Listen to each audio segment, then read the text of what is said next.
इतना कहकर वह युवक चला गया।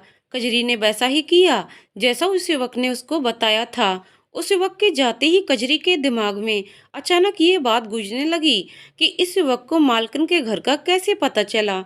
वह आगे आगे ऐसे चल रहा था जैसे उसका बहुत पहले से इस घर से आना जाना हो। ये कौन था? इसको कैसे पता कि भीड़ से मालकिन को दिक्कत हो जाती है? कजरी के मन में ये प्रश्न बार बार आ रहे थे। थोड़ी ही देर में कनक को होश आ गया। कजरी मालकिन के होश में आने पर बहुत खुश हो गई और ये पूछने लगी, मालकिन आप ठीक तो हैं? इस पर कनक बोली, हाँ मुझे क्या हुआ है? अरे हम लोग तो मंदिर में थे, मैं यहाँ कैसे आई? इस पर कजरी ने सारा हाल बताया। ये सुनकर कनक भी आश्चर्य में पड़ गई।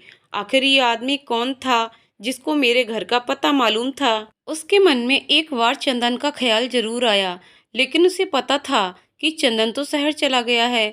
तो आखिर ये कौन था जिसने मुझे अपने हाथों में उठाकर उस भीड़ से निकालकर इतना लंबा रास्ता तय करके बिना पूछे रास्ता मेरे घर तक आया? आखिर ये अनजाना आदमी कौन है? अब कनक के मन में यही बात बार बार प्रश्न किए जा रही है और वह उस आदमी को जानने के लिए बेचैन है। सांझ के पहर होते होते दरवाजे पर खटखट की आवाज हुई। कजरी दौड़कर दरवाजा खोलने गई। देखा तो कनक के भैया द्वार पर पसीने से लथपथ सामने खड़े थे। कजरी से रहा न गया तो उसने पूछ लिया, क्या हुआ भैया? बहुत थके लग रहे हैं, सब ठीक तो है ना? भाभी पहुंच गई ठीक से? ये सुनकर कनक के भैया बोले, हाँ पहुंच गई।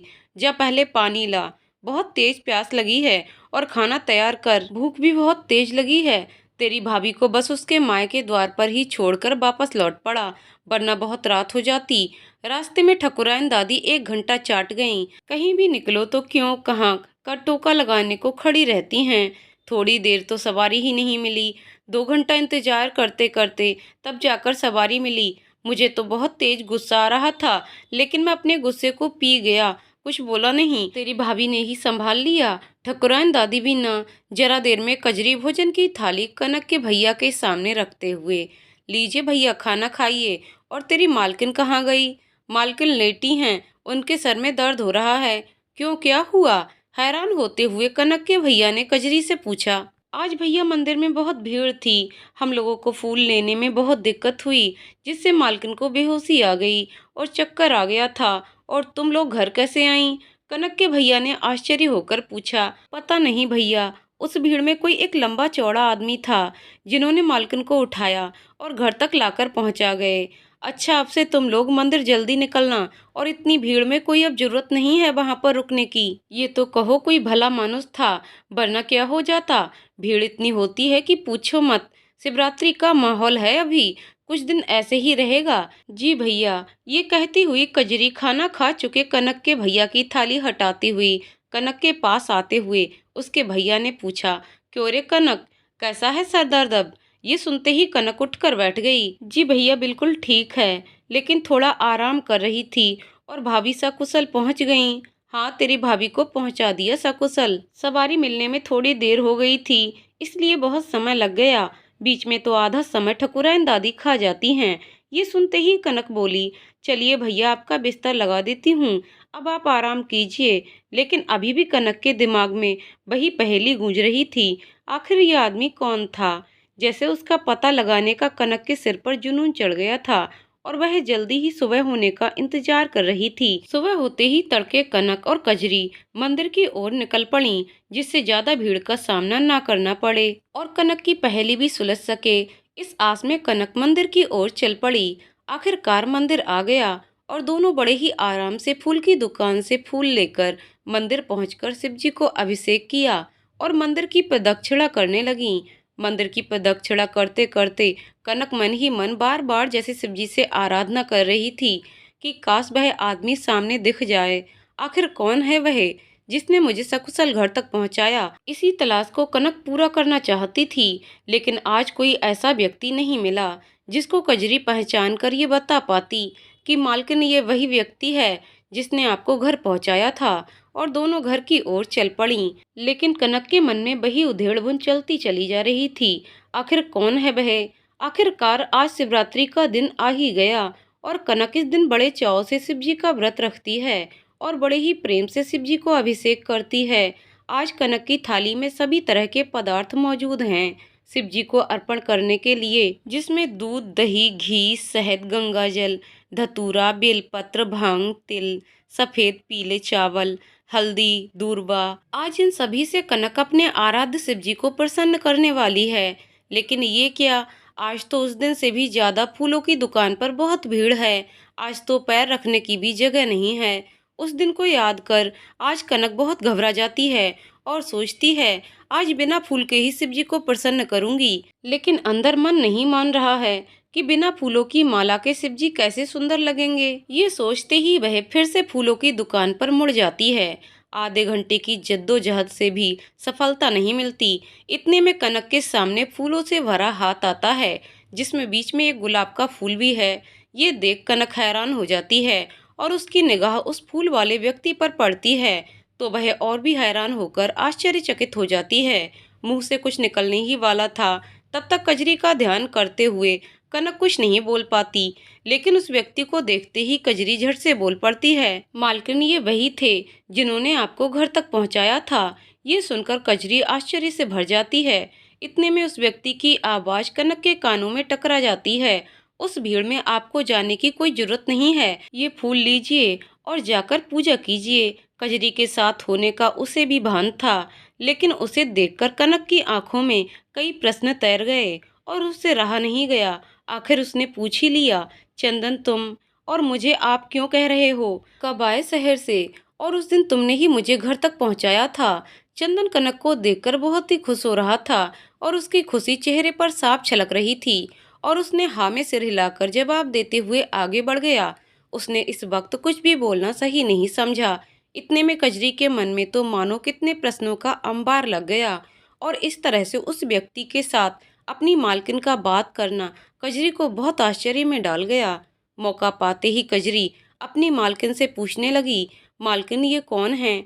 इनके चेहरे पर आपसे मिलने की खुशी साफ झलक रही थी। आप मुझे बताइए, इन्हें आपकी फिक्र इतनी क्यों है? और आप तो शिव जी को सफेद फूल चढ़ाती आई हैं हमेशा, ये मुझे अच्छी तरह पता है। लेकिन उनके हाथों में उन सफेद फूलों के बीच में एक गुलाब का फूल क्यों था? मुझे ये भी पता है मालकिन कि आपको गुलाब के फूल बहुत पसंद है। कहीं वह फूल आपके लिए तो नहीं था? उनको कैसे पता कि आपको गुलाब बहुत पसंद है? बताइए मालकिन। और जो आपको रंग पसंद है हल्का नीला, इन्होंने उस दिन भी वही हल्के नीले रंग का कुर्ता पहना हुआ था और आज भी इन्होंने यही कुर्ता पहना हुआ था। उनको कैसे आपकी पसंद नापसंद पता है? बताइए मालकिन, ये कौन है? आज मुझे आपसे सब कुछ जानना है। उस दिन भी ये घर की ओर ऐसे जा रहे थे जैसे मानो इनको कब से आपके घर का पता मालूम हो। मुझसे बिना कुछ पूछे ये आपके घर की ओर बढ़े चले जा रहे थे। मालकिन, मेरा दिल कह रहा है ये अजनबी नहीं है। बताइए मालकिन, ये कौन है? कजरी की इन सब बातों को सुनती हुई कनक चुपचाप घर की ओर बढ़ी जा रही थी, मानो वह कजरी की कोई बात सुन ही नहीं रही। अब तो कजरी के मन में सवालों के अंबार लग चुके हैं। उसके मन में एक अजीब सी कशमकश चल रही है कि जो मालकिन कभी किसी से बात नहीं करती थी, सिर्फ अपने काम से काम, आज उस पराये आदमी से इस तरह बात कर रही थी मानो ये दोनों एक दूसरे को बहुत पहले से जानते हैं। और उससे रहा ना गया, वह फिर पहुंच गई अपनी मालकिन कनक के पास। मालकिन, एक बात पूछूं? बोल कजरी। मालकिन, इतना तो मैं जानती हूँ, मैं कोई बच्ची नहीं हूँ, मुझ में भी समझ है और मैं लोगों के चेहरे हाव भाव पढ़ सकती हूँ। बताइए मालकिन, वो कौन है जिनके चेहरे पर आपको देखते ही एक खुशी की लहर दौड़ रही थी, जिनकी आंखों में आपकी चाहत साफ झलक रही थी? ऐसा लग रहा था बरसों का इंतजार आज उस एक दिन में सफल हो रहा था। वह आपको देखते ही बेचैन और खुश दोनों लग रहे थे। आपकी पसंद नापसंद का उनको इतनी बारीकी से ख्याल है। ये कोई अनजाना आदमी नहीं है, ये आपको बहुत अच्छे से जानते हैं। कौन है मालकिन ये? मैं आपकी हर बात अपने दिल में दबाकर भूल जाऊंगी। बस मुझे बताइए, मुझे जानने की उत्सुकता बढ़ती जा रही है। मैं कितना भी भूलने की कोशिश करूं, लेकिन बार बार वही चेहरा मेरी आंखों के सामने आ रहा है। तू भी ना कजरी, किसी भी बात को लेकर पीछे पड़ जाती है। कहती हुई कनक अपने काम में लग जाती है। इतने में ठकुरैन दादी के आने की आहट लगती है। का हो कनक के भैया, कल कहाँ से आ रहे थे? बड़ी देर हो गई थी, देखा था मैंने तुम्हें आते हुए तो सोचा हाल ले लूं, वरना मैं ऐसे ही थोड़े ना आती हूँ। और कनक की भाभी ठीक से पहुंच गई ना? जब तुझे पता है दादी, तो तू क्यों पूछ रही है? ये कहते हुए कनक के भैया जो लेटे हुए थे, उठकर बैठ जाते हैं। थोड़ी तबीयत ठीक नहीं है, धूप लग गई कल, सवारी बड़ी देर से मिली तो थोड़ा बुखार जैसा लग रहा है, तो वही लेटा था। अरे ठीक है, आराम करो, और हाँ, दवाई समय समय से लेते रहना। अब तो कनक की भाभी के बहुत मौज हैं। अब कनक कजरी है ही घर का काम संभालने के लिए, तो अब वह फुर्सत पाकर गई। अब जितने दिन मन करेगा उतने दिन रहेगी मायके में। इतने में कजरी चाय का गिलास ठकुराइन दादी के हाथों में देते हुए, ये लो दादी, चाय का बड़ा गिलास, सुड़क जाओ।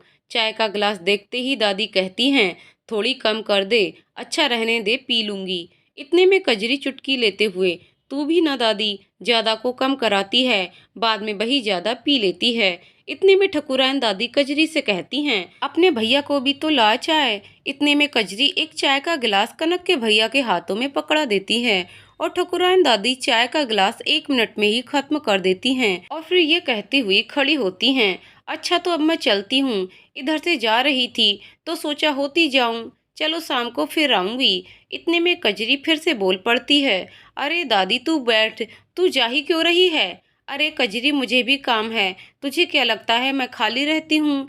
हाँ दादी, पता है तुझे कितना काम है, पूरे मोहल्ले के घर का हाल लेना है, कहाँ कहाँ क्या क्या हुआ।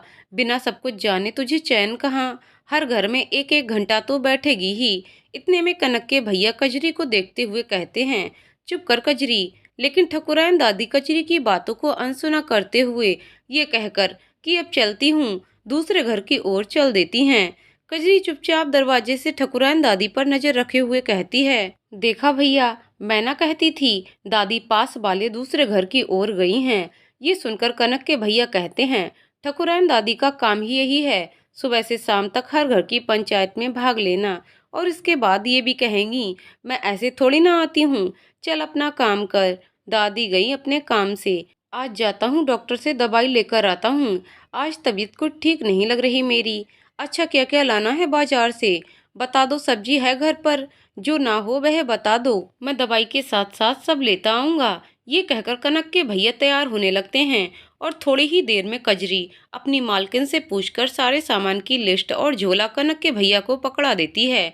थोड़ी ही देर में कनक के भैया अपनी दवाई और सामान लाने के लिए निकल पड़ते हैं। कजरी फिर कनक से वही पूछताछ करने लगती है। इस पर कनक कजरी से कहती है, तू क्यों जानना चाहती है? जब समय आएगा तब मैं तुझे सब बता दूंगी, अभी मेरे पीछे मत पड़ सब कुछ जानने के लिए। आज सुबह उठते ही कजरी कनक से कहती है, मालकिन, आज आप अकेले ही मंदिर जाइए, क्योंकि आज घर का काम बहुत है, और भैया की तबीयत भी ठीक नहीं है, तो उनको समय से दवा देना है और खाना भी बनाना है।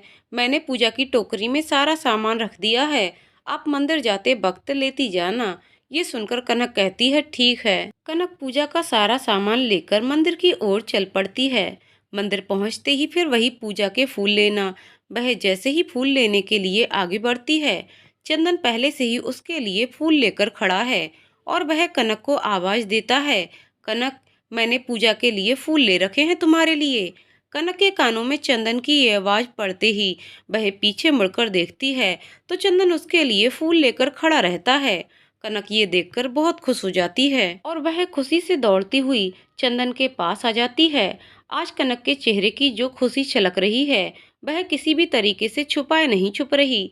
चंदन भी इतना खुश था, मानो बरसों से इतने करीब से कनक को देखकर उसकी आंखें तृप्त हो रही हों। चंदन से फूल लेते हुए कनक कहती है, तू रोज क्यों मेरे लिए फूल लेता है? मैं ले लूंगी। ये सुनते ही चंदन कहता है, मेरे होते हुए तुझे उस भीड़ में जाने की क्या जरूरत है? अच्छा ये बता, आज तेरी वह कजरी नहीं दिख रही। ये सुनते ही कनक कहती है, आज वह घर पर ही है, आज घर का काम भी बहुत ज्यादा है, और भैया की तबीयत भी ठीक नहीं है।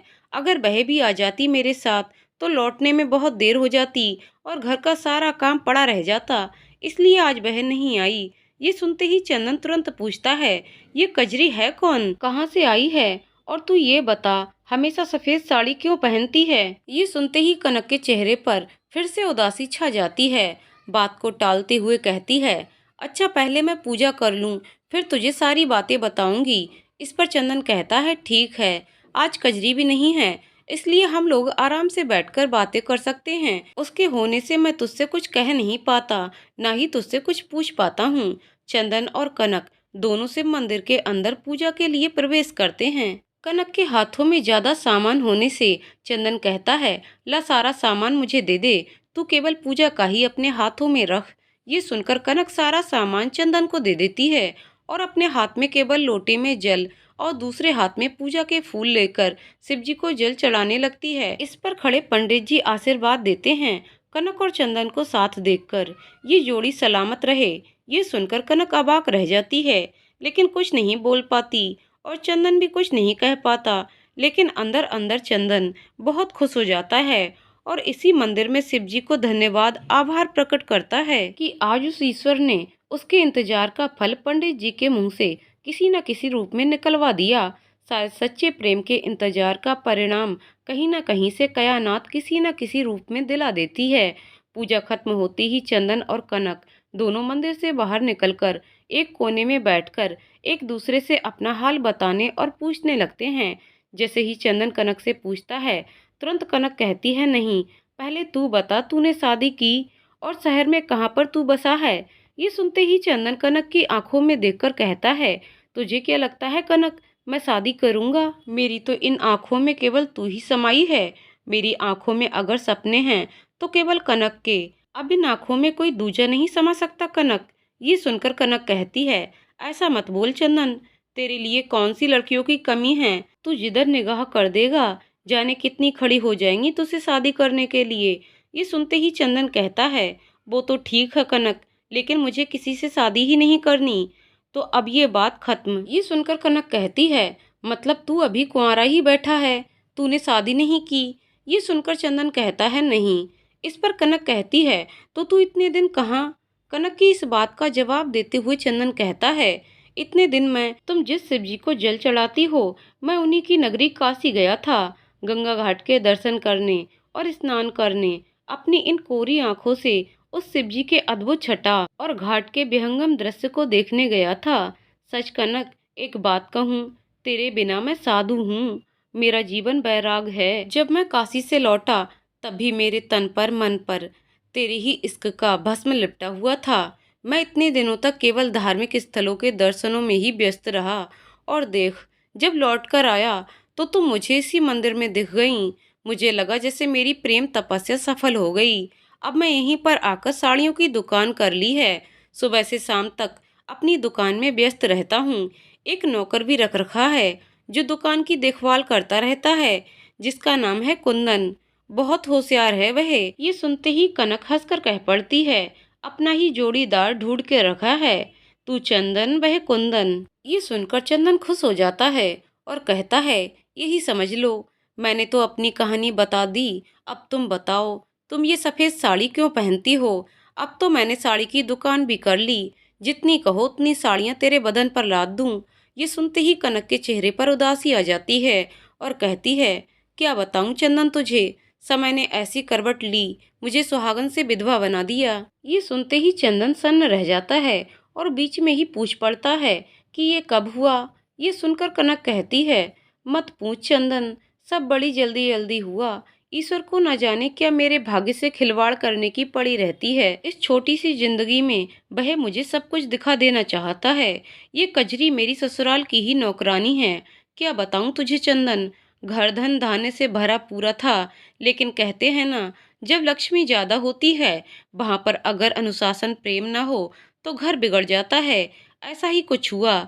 जिससे मेरी शादी हुई, मेरे पति शराबी निकले, उनके तीनों बेटे बिगड़ैल। अगर उस घर में कुछ मिला, मुझे तो केवल कजरी ही मिली। और देख कजरी, जाने किस जन्मों के बंधन से बंधी है मुझसे, ये यहाँ तक चली आई। मेरे पति खत्म होने से पहले मेरे भैया को ये वचन दे गए कि मेरा कहीं दूसरी जगह ब्याह कर देंगे, जिससे पूरी जिंदगी में विधवा का जीवन न जीऊं। मरने के कुछ चंद दिनों में उन्हें मेरी कदर का एहसास हुआ, इसलिए अब मैं यहीं रहती हूँ। ये कजरी मुझे वहां ना पाकर यहाँ चली आई। इसका मुझसे प्यार लगाव कुछ ज्यादा ही हो गया। अब ये कहीं जाने को तैयार ही नहीं। ये कहती है, मालकिन, मैं आपके पास ही रहूंगी। सच बता चंदन, ये जीवन कैसा है? जो मेरे अपने होते हैं वह कभी साथ नहीं देते और जिनसे मेरा कोई रिश्ता नहीं होता वह आखिरी सांस तक साथ निभा जाते हैं। ये सुनकर चंदन कहता है, इसी को कहते हैं पिछले जन्म के बंधन, जो हमें किसी न किसी रूप में यहाँ पर मिलते हैं, कभी अपनों के रूप में, कभी अनजानों के रूप में। लेकिन मुझे कनक तेरे ऊपर ये सफ़ेद साड़ी अच्छी नहीं लगती। एक बात कहूँ कनक, आज मंदिर में पंडित जी ने जो आशीर्वाद दिया है, मैं बहुत खुश हूँ उससे। अगर तू चाहे तो मैं तेरी इस वीरान सी जिंदगी में खुशियों के रंग भर सकता हूँ। अब भी मैं तुझे अपनाने को तैयार हूँ। तेरे एक इशारे की देर है बस। मैं तुझसे आज भी शादी करने को तैयार हूँ। ये सुनते ही कनक कहती है, चंदन मैं किसी की विधवा हूँ और तू विधवा से शादी क्यों करने लगा? तेरे लिए कौन सी अभी लड़कियों की कमी है? देख ले कोई अपने लिए अच्छी सी और कर ले शादी। ये सुनकर चंदन तुरंत गुस्से में कहता है, ना कनक, दोबारा ऐसा मत बोलना। मैं तो जन्म जन्म से तेरा हूँ।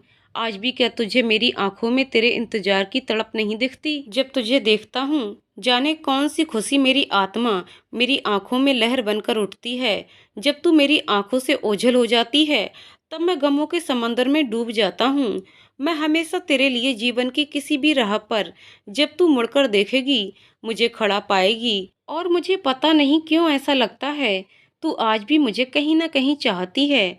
ये सुनकर कनक अपनी आंखों में चंदन की चाहत को छुपाते हुए कहती है, अच्छा चल चंदन, बहुत देर हो गई, अब घर जाना है मुझे। ये सुनते ही चंदन कहता है, चल तुझे छोड़ देता हूँ घर तक। और दोनों वापसी के लिए चल देते हैं। कनक के घर में आते ही कजरी बोल उठी, क्या बात है मालकिन, आज बड़ी देर हो गई, लौटने में भीड़ ज्यादा थी क्या मंदिर में? ये सुनकर कनक हाव भाव छुपाती हुई काम में लग जाती है, लेकिन चेहरे की खुशी छुपाए नहीं छुपती है। आज उसके उजले मुखमंडल पर गोरे गोरे गालों पर घुंघराली लट बार बार अटखेलियां खेल रही है। क्या बात है मालकिन, कुछ बोल क्यों नहीं रही? ये सुनकर कनक कहती है, कुछ नहीं रे कजरी, नहीं नहीं मालकिन, कुछ तो बात है, आप बता नहीं रही हैं। क्या बताऊं तुझे, मंदिर में भगवान के दर्शन करने से हर कोई खुश हो जाता है, तो वही खुशी मेरे चेहरे पर भी तुझे दिख रही है, और कोई खास बात नहीं है। नहीं नहीं, मुझे आज लग रहा है ये नीले कुर्ते वाले बाबू का जादू है। आज लग रहा है आपकी बात हुई है। ये सुनते ही कनक शर्मा जाती है। कजरी की बातें सुनकर कनक कहती है, क्या रे कजरी, तू पीछे पड़ जाती है किसी भी बात के? अच्छा बता, भैया ने खाना खाया? हाँ खा लिया। कजरी ये कहकर कनक के लिए भी थाली परोस कर ले आती है और कनक के आगे थाली रखती हुई कहती है, मालकिन आप भी खा लीजिए। हाँ हाँ, तू भी अपनी थाली लगा ले, दोनों साथ में खाएंगे। जरा देर में कजरी भी अपनी थाली अपनी मालकिन के साथ लगाती है और दोनों साथ में खाना खाती हैं। इतने में ठकुराइन दादी के आने की आहट आती है। क्योरी कनक, तुझे मंदिर से आते देखा तो सोचा होते चलूं, वरना मैं ऐसे थोड़ी ना आती हूँ। अच्छा ये बता, तेरी भाभी आई कि नहीं? क्या पूरे साल के लिए चली गई मायके? कहाँ है तेरे भैया? बोला जरा पूछूं। ठकुराइन दादी को देखकर कनक और कजरी दोनों कहती हैं, आ दादी बैठ, अभी भैया को बुलाती हूँ। इतने में कनक के भैया आ जाते हैं। ठकुराइन दादी को देखकर पूछते हैं, क्या हुआ दादी? ये सुनकर ठकुराइन दादी पूछती हैं, क्या कनक की भाभी पूरे साल के लिए मायके चली गई है क्या? घर द्वार की उसे कोई चिंता नहीं है? अरे अब जा ले आ, हो गया मायका इतने दिन। ये सुनकर कनक के भैया कहते हैं, हाँ हाँ दादी ले आऊँगा, सोच रहा हूँ कल जाकर ले आऊँगा, बहुत दिन हो गए, वही तो कह रही हूँ। कनक और कजरी को पा गई तो अब सारी जिम्मेदारी भूल गई। हाँ दादी, तू ना बताए तो इस गांव में किसी की अकल न चले। कजरी तंज कसती हुई और धीरे से हंसती हुई चली जाती है। ये सुनते ही ठकुराइन दादी कहती हैं, और नहीं तो क्या, अच्छा चलती हूँ। ये कहती हुई दादी उठकर चल देती हैं। जैसे ही दादी चली जाती हैं, कनक के भैया कहते हैं, ये दादी भी ना, हर घर की खबर रखनी है इसको, कहाँ क्या हो रहा है, कौन गया है, कौन आया है, सब इसको पता होना चाहिए। ये सुनकर कजरी कहती है, तभी तो पूरा गांव सुचारू रूप से चल रहा है। ठकुराइन दादी ने पूरे गांव को संभाल कर रखा हुआ है। ये सुनकर कनक कहती है, अच्छा चुप हो जा कजरी। थोड़ी देर में कनक के भैया कहते हैं, कनक कपड़े मेरे तैयार कर दे, कल जाकर तेरी भाभी को ले आता हूँ, वरना ठकुराइन दादी बैठने नहीं देंगी। ठीक है भैया। ये कहकर कनक अपने भैया के कपड़ों को तैयार करने में जुट जाती है और मन ही मन गाना गुनगुनाती है। कजरी अपनी मालकिन के हाव भाव को पूरी तरीके से देखती रहती है। मौका पाकर फिर से पूछ लेती है, मालकिन आज चेहरे की रंगत आपकी कुछ और ही है, आप बता नहीं रही हैं। आज मैं आपके साथ मंदिर नहीं गई तो आपके चेहरे का रंग ही खिल गया। कल मैं भी चलूंगी, देखूंगी कौन सा ऐसा राज है जिससे आपके चेहरे की रंगत इतनी खिल गई। वैसे मालकिन कुछ भी हो, आपको खुश देखकर मैं बहुत खुश हो जाती हूँ। आप हमेशा हंसती रहें, आपके जीवन में रंग भरने वाला कहीं तो कोई बैठा होगा। आपके उदास चेहरे पर जब हंसी की लहर दौड़ती है तो मैं बहुत खुश हो जाती हूँ, क्योंकि मालकिन मैं आपको बहुत चाहती हूँ और मेरा भी यही इच्छा है कि आप हमेशा खुश रहें, हंसती रहें, क्योंकि अभी तक आपने बहुत दुख उठाए हैं। ये सुनकर कनक कजरी को गले से लगा लेती है। क्या करूं कजरी, जो ईश्वर ने मेरे भाग्य में लिखा है मुझे वही मिलेगा। मैं दुनिया के किसी भी कोने में चली जाऊं।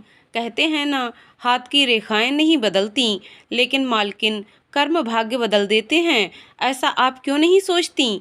आपने कभी किसी का बुरा नहीं किया तो आपके साथ कोई भी खराब नहीं होगा। क्या पता आने वाला जीवन आपका बहुत सुनहरा हो और उन खुशियों में आप पिछले दुखों को एकदम से भूल जाएंगी। और मैं यही चाहती हूँ कि आप हमेशा खुश रहें, कोई भी दुख या गम के बादल आपकी जिंदगी में कभी ना आए। कजरी के मुख से ये बात सुनकर कनक की आंखों में आंसू आ जाते हैं। ये तो समय बताएगा कजरी, ये कहकर कनक काम में लग जाती है। सारा काम करते हुए कजरी जब कनक के पूजा की डलिया देखती है तो उसमें पूजा का लोटा नहीं होता है। वह झूठ तोड़कर अपनी मालकिन कनक से पूछती है, मालकिन आज डलिया में जल वाला लोटा नहीं है, आप वही मंदिर में भूल आई क्या? ये देखकर कनक घबरा जाती है और कहती है, ये सब सामान तो वही पकड़े थे। अचानक कनक के मुंह से ये शब्द निकल जाते हैं और कजरी ये सुनकर असमंजस में पड़ जाती है। मालकिन क्या कह रही है? वह पास आकर कनक से पूछती है, क्या हुआ मालकिन, ये सब सामान आप नहीं पकड़े थीं, कोई और पकड़े था क्या? वह नीले कुर्ते वाले बाबू पकड़े थे क्या? मुझे ऐसा ही लग रहा है। ये सुनकर कनक चुप हो जाती है, लेकिन कनक के अंदर ही अंदर खलबली मच जाती है। आखिर लोटा गया कहाँ? ये सब देखकर कनक के भैया पूछते हैं, क्या हुआ कनक, तेरा ध्यान किधर रहता है? एक दिन कजरी नहीं गई तो तू लोटा गायब करके आ गई। ये सुनकर कनक कहती है, नहीं भैया ऐसी बात नहीं है। अच्छा कनक ला, मेरे कपड़े ला, मैं जाता हूँ तेरी भाभी को लाने, नहीं तो देर हो जाएगी। जल्दी निकलूंगा तो शाम होते होते घर आ जाऊंगा, अंधेरा नहीं होने पाएगा। ये सुनकर कनक दौड़कर अपने भैया के कपड़े देती है और कनक के भैया तैयार होकर उसकी भाभी को लाने के लिए रवाना हो जाते हैं। थोड़ी ही देर में दरवाजे पर खटखट होती है। कजरी दरवाजा खोलती है तो सामने एक आदमी हाथ में लोटा लिए खड़ा रहता है और कजरी को देते हुए कहता है, ये लीजिए लोटा, आपकी मालकिन भूल आई थी, ये चंदन बाबू ने भिजवाया है। पीछे से कनक पूछती है, कजरी कौन है? कजरी अपनी मालकिन को जवाब देती है, कहती है, मालकिन आप लोटा भूल आई थी, वही कोई देने आए हैं। कनक कहती है, कजरी नाम पूछ ले। कजरी के नाम पूछने पर वह अपना नाम कुंदन बताता है। मालकिन कुंदन अपना नाम बता रहे हैं। नाम सुनते ही कनक कजरी से कहती है, भीतर बुला ले, क्योंकि कनक जान चुकी थी ये चंदन का नौकर कुंदन है और सारा सामान चंदन के हाथों में था। ये लोटा कुंदन के हाथों उसने भिजवाया है, जो कि भूल से उसी के पास रह गया था। कजरी कुंदन से कहती है, और भीतर बैठो। ये सुनकर कुंदन कहता है, कोई इस तरह बुलाता है घर के भीतर, कौन हो तुम? ये सुनकर कजरी कहती है, मैं कोई भी हूँ, तुम्हें इससे क्या मतलब, चुपचाप आकर बैठ जाओ, जितना कहती हूँ उतना सुनो। ये सुनकर कुंदन कहता है, तुम्हारे यहाँ मेहमानों को ऐसे ही बुलाते हैं, डंडा मारकर? ये सुनते ही कजरी को हंसी आ जाती है और हंसकर कहती है, तो क्या तुम्हारी आरती उतारूं? ये सुनकर कुंदन कहता है, समय आने पर उतार लेना, मुझे क्या पड़ी है तुम्हारी आरती उतारने की। कजरी शरारती अंदाज में कहती है। कुंदन भी कजरी को देखकर मुस्कुरा देता है। कनक कजरी से कहती है, पानी ले आ, कुंदन को पिला दे, दूर से आया है, प्यास लग गई होगी। ये सुनकर कजरी कुंदन से पूछती है, पीना है पानी? हाँ ला, पिला दे, मगर संखिया मत मिलाना। नहीं नहीं, तुम्हारे लिए तो स्पेशल पेड़े बनाए हैं मैंने, वही खिलाकर पिलाऊंगी। अच्छा जल्दी पानी दे मुझे, मालिक की दुकान पर भी तो जाना है, देर हो रही है। ये सुनकर कनक कहती है, तू इतनी दूर लोटा देने आया है, रहने देता, क्यों परेशान हुआ? ये सुनकर कुंदन कहता है, नहीं मालकिन, मालिक बोले थे कि पहले लोटा दे आना, फिर बाद में दूसरा काम करना, इसलिए मैं सबसे पहले यही काम करने के लिए आया। ये सुनकर कनक पूछती है, तेरे मालिक ठीक हैं? ये सुनकर कुंदन कहता है, जी बिल्कुल ठीक हैं, दुकान का कारोबार भी अच्छा चल रहा है। ईश्वर की कृपा से भीड़ रात दिन जमा रहती है। ये सुनकर कनक बहुत खुश हो जाती है और उसके चेहरे की खुशी को कजरी बखूबी देख रही थी। थोड़ी ही देर में कुंदन जाने के लिए इजाजत मांगने लगता है। अच्छा मालकिन, अब मैं चलता हूँ, नहीं दुकान को देर हो जाएगी, मालिक नाराज होंगे। ये सुनकर कजरी टप से बोलती है, हाँ हाँ जल्दी जा, इतनी देर बैठकर खाट तोड़ दी। ये सुनकर कुंदन कजरी को शरारत भरी निगाहों से देखकर चुपचाप वहां से चला जाता है। कुंदन को बाहर निकलते हुए ठकुराइन दादी देख लेती हैं और उसके जाते ही झट से आकर कनक से पूछने लगती हैं, कौन था ये, क्यों आया था? वो तो मैंने जाते हुए देखा तो इसलिए पूछने आ गई, वरना मैं ऐसे थोड़े ना आती हूँ।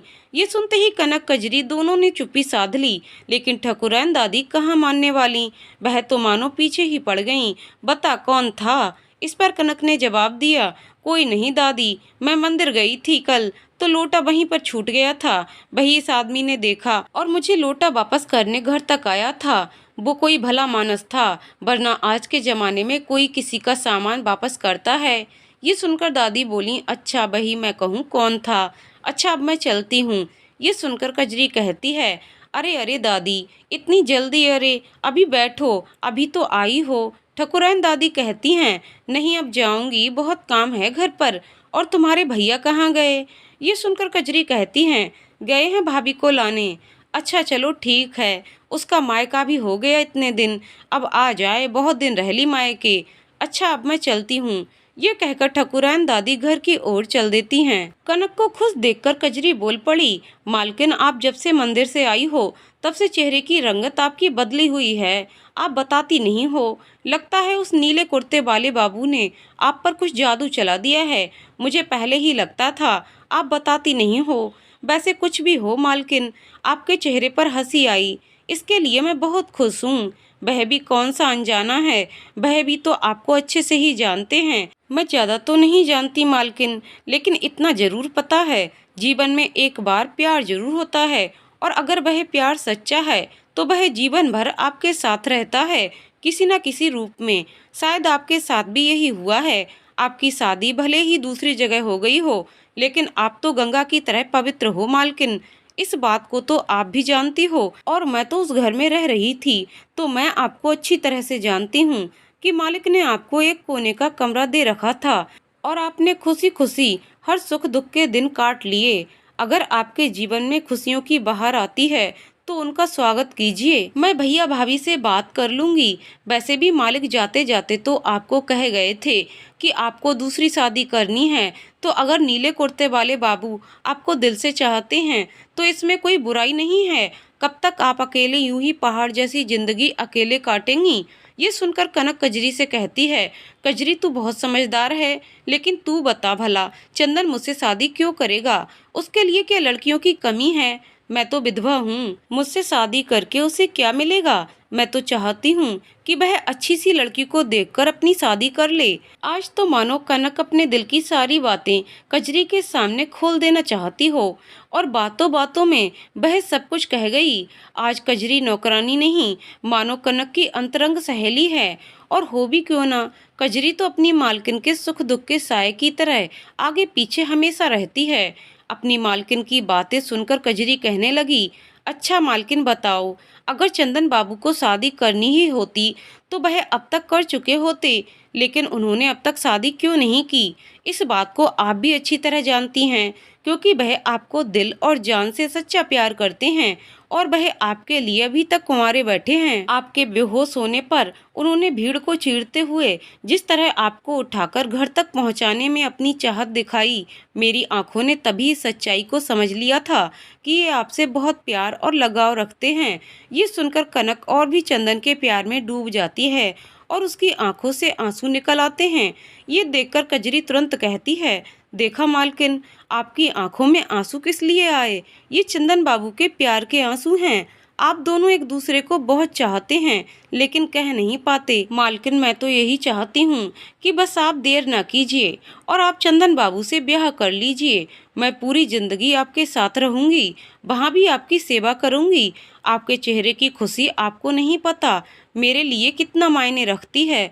जब भी आपके चेहरे पर मुस्कुराहट आती है मैं खुश हो जाती हूँ और मेरा ये जीवन आपके लिए ही समर्पित है। कनक कजरी की बातें एकटक सुनती रहती है। बातों बातों में कजरी कनक से पूछती है, मालकिन ये लोटा देने कौन आया था? ये सुनकर कनक कहती है, ये चंदन के कपड़ों की दुकान का नौकर है जिसका नाम कुंदन है। ये दुकानदारी में हाथ बटाता है, बहुत ईमानदार है। ये सुनकर कजरी बहुत खुश हो जाती है और उसके चेहरे पर हल्की मुस्कुराहट तैर जाती है। हाँ मालकिन, देखने में तो बहुत सुंदर है, बातों से भी लग रहा था कि बहुत सच्चे और ईमानदार हैं। ये सुनकर कनक कजरी से कहती है, क्या बात है कजरी, तू कुंदन को लेकर बड़ी खुश है, बड़ी तारीफ कर रही है। क्या कुछ है क्या तेरे मन में उसके लिए? अपनी मालकिन की बातें सुनकर कजरी शर्माकर कहती है, नहीं नहीं मालकिन, मेरे मन में तो कुछ नहीं। कजरी की बातें सुनकर कनक कहती है, नहीं नहीं, बता दे, कुछ भी हो तेरे मन में तो लड़का वैसे भी बहुत अच्छा है। इतने में दरवाजे पर खटखट होती है। कजरी दरवाजा खोलने जाती है तो देखती है सामने भैया भाभी खड़े हैं।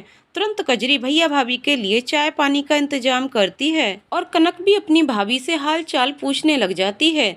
और भाभी, मायके में सब ठीक हैं? मुंडन निपट गया अच्छे से? ये सुनकर कनक की भाभी कहती हैं, हाँ सब निपट गया। अब की काफी दिनों बाद गई थी तो अच्छे से रह ली। और तुम लोग ठीक हो? ये सुनकर कनक कहती है, हाँ भाभी, हम लोग ठीक हैं। आज मौसम ने करवट ली, कड़कती धूप से कुछ राहत मिली।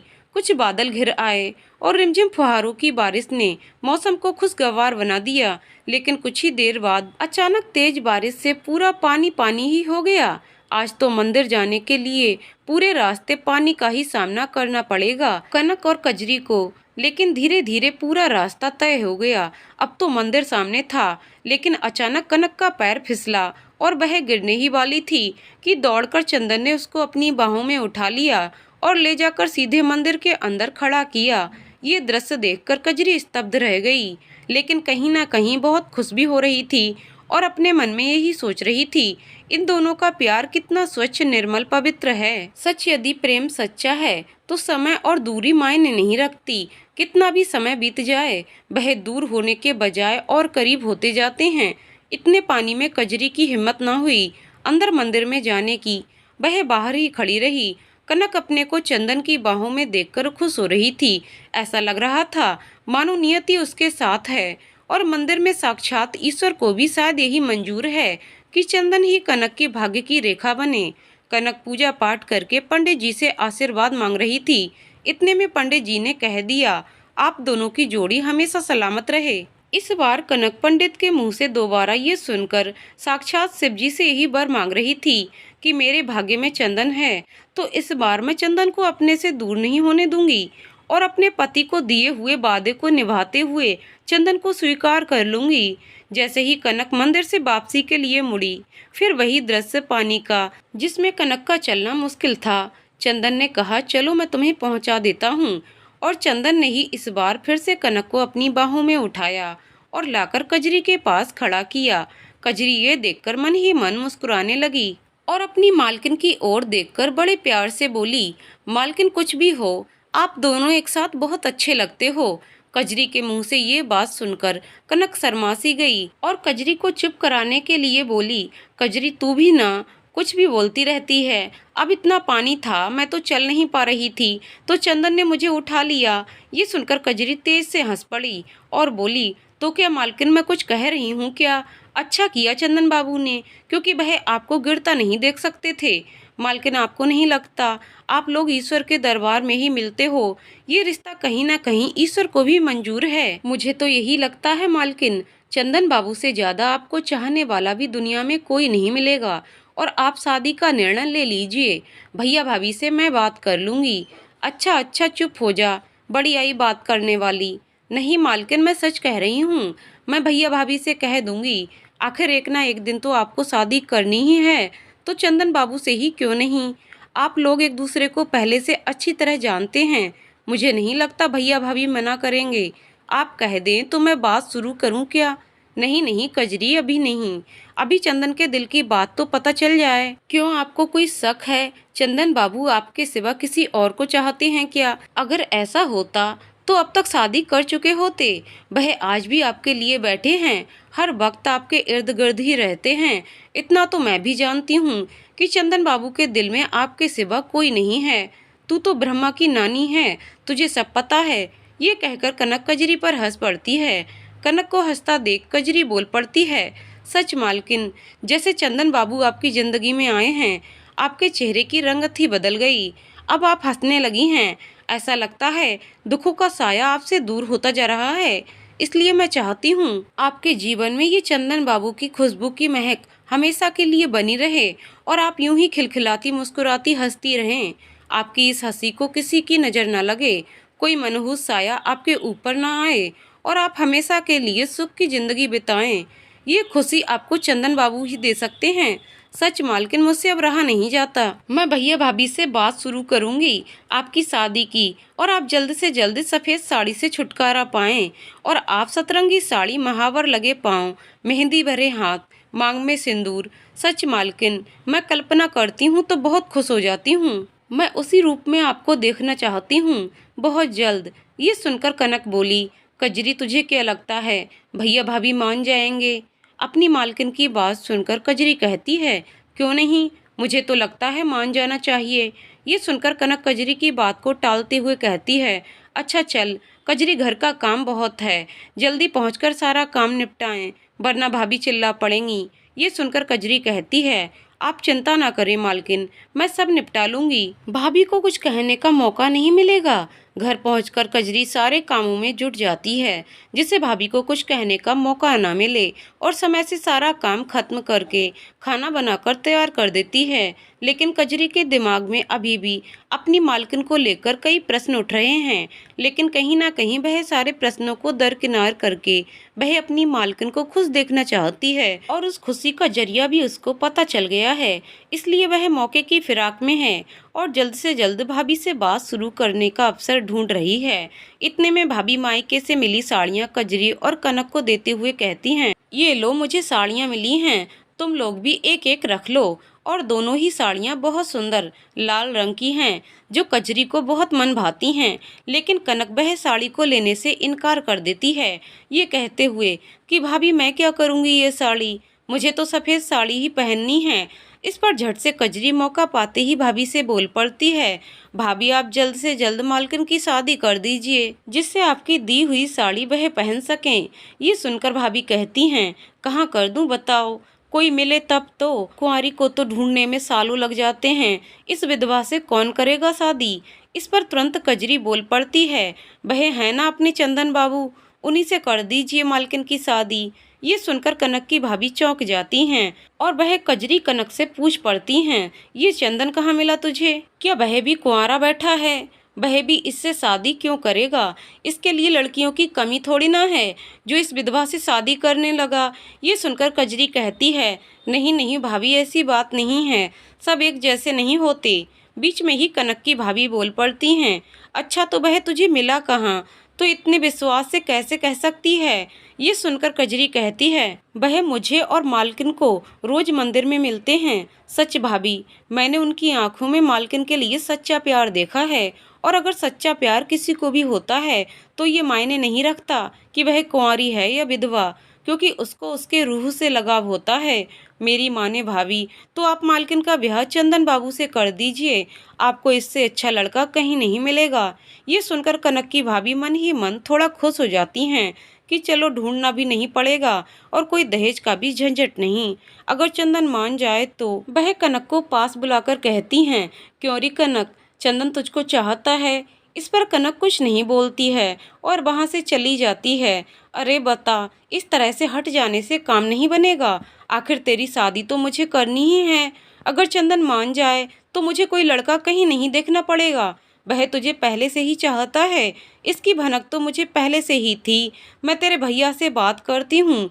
ये सुनकर कनक अंदर ही अंदर खुश हो जाती है, मानो उसको दुखों के पहाड़ से छुटकारा मिल रहा है और वह अपने पवित्र प्रेम को पाने में सफल हो रही है। अपनी मालकिन के चेहरे की खुशी कजरी बखूबी देख रही है और वह जाकर अपनी मालकिन को गले से लगा लेती है। मालकिन, अब आप कभी ना मत कीजिएगा, आपके चेहरे की खुशी मुझे साफ दिख रही है। अब वह घड़ियां दूर नहीं जिसमें केवल आपको सुख ही सुख भरा हुआ है।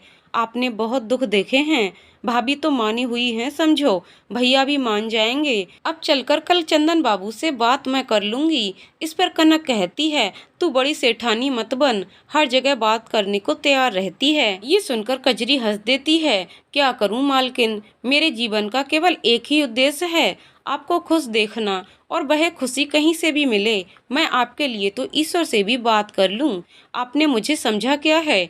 ये सुनकर कनक बहुत खुश हो जाती है और रसोई घर में खाना बनाने चली जाती है। इतने में कनक की भाभी कनक के भैया से चंदन के लिए बात छेड़ देती हैं। अजी सुनते हो। ये सुनकर कनक के भैया कहते हैं, जिंदगी भर तुम्हारी ही तो सुन रहा हूँ। ये सुनकर कनक की भाभी कहती है, अरे नहीं नहीं, आज मैं जो कहने जा रही हूँ ये सुनकर अपने सिर का जिम्मेदारी का बोझ उतर जाएगा। कजरी कह रही है, मालकिन का ब्याह चंदन से कर दीजिए। ये सुनकर कनक के भैया कहते हैं, अरे चंदन क्यों करने लगा कनक से शादी। चंदन अभी बांका नौजवान, उसको लड़कियों की क्या कमी है। हमारी कनक विधवा है, मैं किसी पर अपनी बहन को बोझ नहीं बनने दूंगा। ये सुनकर कनक की भाभी कहती हैं, अरे नहीं नहीं, कजरी कह रही थी ये दोनों मंदिर में मिलते हैं। चंदन आज भी कनक को बहुत चाहता है, तो अच्छा ही है ना, बिना दहेज के बिना समझौते के शादी हो जाए तो अच्छा ही है। इतने में ठकुराइन दादी की आने की आवाज आती है। अरे अरे, किसकी बातें चल रही हैं, कुछ कुछ मैं भी सुन रही हूँ। तुम लोग इतना जोर से बोल रहे हो कि मुझे आवाज आ गई। किसकी शादी कर रहे हो। ये सुना तो मैं चली आई, वरना मैं ऐसे थोड़े ना आती हूँ। ये सुनकर कनक की भाभी अंदर चली जाती हैं, लेकिन ठकुराइन दादी पीछे पड़ जाती हैं। क्या हुआ, किसकी शादी हो रही है बताओ तो। इस पर कनक के भैया कहते हैं, अरे कुछ नहीं दादी, कनक की शादी की सोच रहे हैं, करनी तो है ही, कोई ठीक ठाक लड़का मिले तो कर दूं। ये सुनकर ठकुराइन दादी कहती हैं, अच्छा बही, मैंने कहा किसकी बात चल रही है, तो कोई मिला। अरे कनक ठहरी विधवा, इसके लिए तो इसके जोड़े का ही लड़का ढूंढना पड़ेगा ना। ये सुनकर कनक के भैया कहते हैं, हाँ दादी देखते हैं। ये कहकर कनक के भैया ठकुराइन दादी से पीछे छुड़ाते हैं। अच्छा दादी, अब मैं काम पर जाता हूँ। ये सुनकर ठकुराइन दादी कहती हैं, हाँ मैं भी चलती हूँ, घर पर बहुत काम पड़ा है। जैसे ही ठकुराइन दादी घर से जाती हैं, तुरंत कनक के भैया कनक की भाभी से कहते हैं, ये हमारे घर के दरवाजे पर जैसे कान लगाकर खड़ी रहती है, हर बात इसको जाननी ही है। ये कहकर कनक के भैया काम पर चले जाते हैं। आज तो कजरी सुबह ही जल्दी तैयार हो गई मंदिर जाने के लिए। अपनी मालकिन से बोली, मालकिन जल्दी तैयार हो जाइए, आज हमें जल्दी निकलना है। ये सुनकर कनक हैरान हो गई और कजरी से पूछ बैठी, क्योरी कजरी, आज ऐसी क्या खास बात है जो हमें जल्दी निकलना है। ये सुनकर कजरी हंस पड़ी और तिरछी नजरों से अपनी मालकिन को देखते हुए कहती है, आज मुझे मेरे मालिक से बात जो करनी है। ये सुनकर कनक पूछ पड़ती है, कौन से मालिक। अरे चंदन बाबू, एक न एक दिन तो अब मुझे उन्हें मालिक ही बुलाना है ना। ये सुनकर कनक हंस पड़ी। अच्छा तू अभी से तैयारी कर रही है। ये सुनकर कजरी बोली, और क्या, अच्छा जल्दी कीजिए। और फिर दोनों ही जल्दी ही मंदिर के लिए निकल पड़ी। मंदिर पहुंचते ही कनक कजरी दोनों देखते हैं कि चंदन पूजा का सामान लिए मंदिर के बाहर खड़े हैं। ये देखते ही कजरी अपनी मालकिन से 4 कदम तेजी से आगे की ओर चल पड़ी।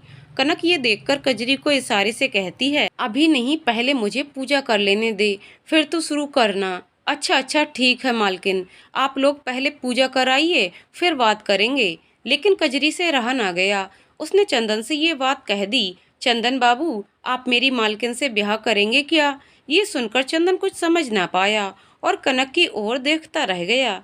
इस पर कनक ने चंदन को इशारे से मंदिर की ओर चलने को कहा और दोनों मंदिर में प्रवेश कर गए। आखिर चंदन से रहा ना गया, उसने कनक से धीरे से पूछा, ये कजरी क्या कह रही है। इस पर कनक ने चंदन से कहा, इसने घर में भी हमारी शादी की बात भैया भाभी से कह दी है। ये सुनकर चंदन इतना खुश हो गया कि उसने अपने दोनों हाथों में लिए फूलों को शिवलिंग पर न्यौछावर कर दिया और खुद तेजी से बोल पड़ा, वह ईश्वर, तेरे दरबार में देर है अंधेर नहीं है। सांच को आँच किया, आज तूने मेरी प्रेम तपस्या को सफल कर दिया। मेरे इंतजार को तूने चमकता प्रकाश प्रदान कर दिया। तू धरती पर है, मुझे अब विश्वास हो गया है। कनक ये सब सुनती रह गई। पास खड़े पंडित जी भी कुछ समझ न पाए। उन्होंने आखिर पूछ लिया, क्या हुआ, आज तुम लोग इतना खुश क्यों हो? इस पर चंदन बोल पड़ा, कुछ नहीं पंडित जी, बस आप आशीर्वाद दो, हमारी जल्दी शादी हो जाए।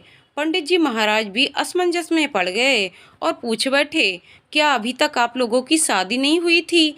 इस पर चंदन ने शरारती अंदाज में कहा, नहीं, अभी तो हम लोग केवल प्यार के पीगे ले रहे थे। ये सुनकर कनक ने धीरे से चंदन को कोहनी मारी और कहा, अब चुप हो जाओ।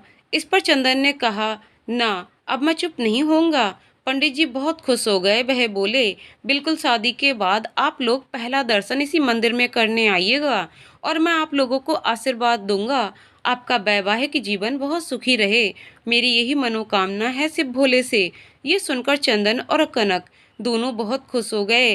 पूजा खत्म करके दोनों मंदिर से बाहर निकले। उधर कोने में कजरी खड़ी इंतजार कर रही थी। धीरे धीरे चंदन और कनक कजरी के करीब आ गए और मौका पाते ही कजरी ने झट से चंदन से पूछ लिया, क्यों चंदन बाबू, मेरी मालकिन से ब्याह करोगे आप? इस पर चंदन ने कनक को तिरछी नजरों से देखते हुए बड़े प्यार से कहा, क्यों नहीं, तेरी मालकिन के लिए ही तो अब तक बैठा हूँ।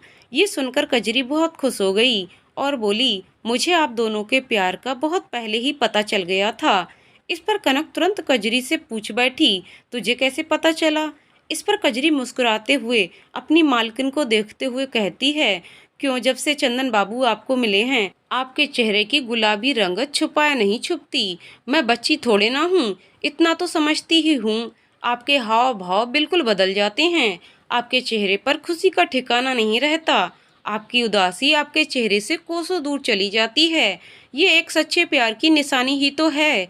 आप बताइए या ना बताइए, बिना बताए ही ये पता चल जाता है।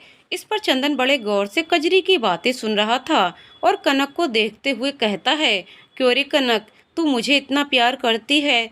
इस पर कनक शर्मा जाती है और कहती है, तू भी ना चंदन, कुछ भी बोलता रहता है। इस पर चंदन कनक का हाथ पकड़ लेता है और कहता है, ना, आज तो मैं तुझसे पूछ कर रहूंगा, बोल, तू मुझे इतना प्यार करती है?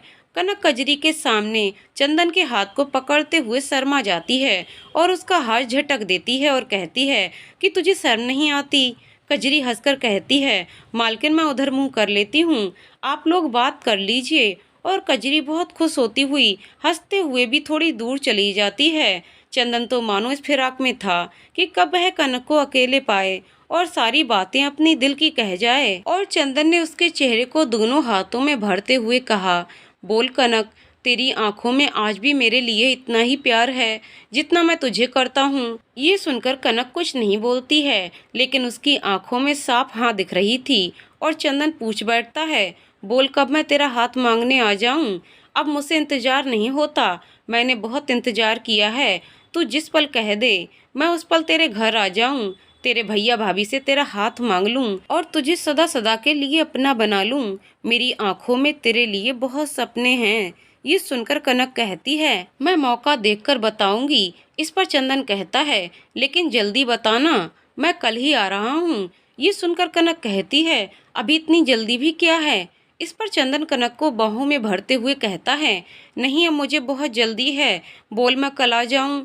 इस पर कजरी दूर खड़ी बोल देती है, हाँ चंदन बाबू, आ जाइए, कल ही आ जाइए। कजरी की ये बात सुनकर कनक कहती है, तुझे बहुत जल्दी है? इस पर कजरी हंसते हुए कहती है, और नहीं तो क्या, मेरी मालकिन के चेहरे पर अगर हंसी आ जाए, खुशी आ जाए, तो वह पल तो मुझे बहुत जल्दी आना चाहिए। कजरी की ये बातें सुनकर कनक चंदन हंसने लगते हैं। आगे की कहानी अगले वीडियो में। तो दोस्तों, आपको कहानी कैसी लग रही है हमें कमेंट करके जरूर बताइएगा। कहानी पसंद आई तो वीडियो को लाइक शेयर करें और चैनल को सब्सक्राइब करें। वीडियो को पूरा देखने के लिए बहुत बहुत धन्यवाद दोस्तों।